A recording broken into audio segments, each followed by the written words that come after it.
And you are paid. Sapatos mo, uniforme mo, pati pagkain sa pamilya mo, edukasyon. Bayad ng taong bayan yan. Baka nakalimutan ninyo, gastos ng Pilipino. Na kayo. Your whole existence revolves on government money. That's true. Pati yung edukasyon ng mga anak ninyo. Putang ina kayo.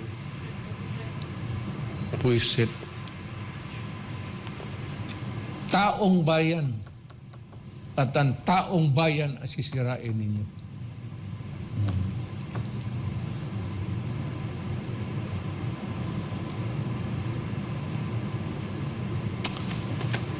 Kaya ganun ka ka-serious, Mayor, because talagang yun ay betrayal and treason talaga. Sisirain talaga bayan Yes, natin, Pastor.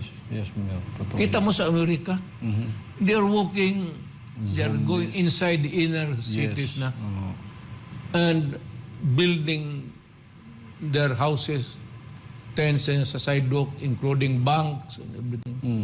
And they tumatae sila dyan sa sidewalk lang. Nonchalant. Wala silang pakialam sa mundo. Puro bungog sa...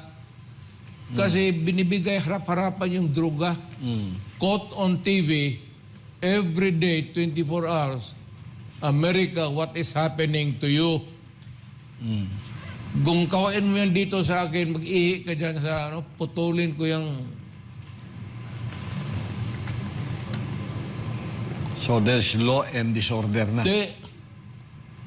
You are, going to war against so many countries, and yet you cannot craft a good governance within your own country.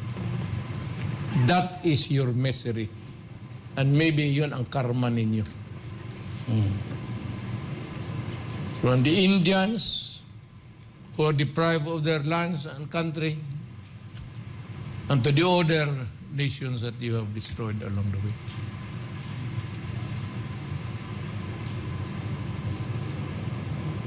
Hindi mo magustuhan yan, pero ganyan ang totoo, Amerika. You might not like it, but that is really the naked truth about the whole shit that is happening right now. Did you ever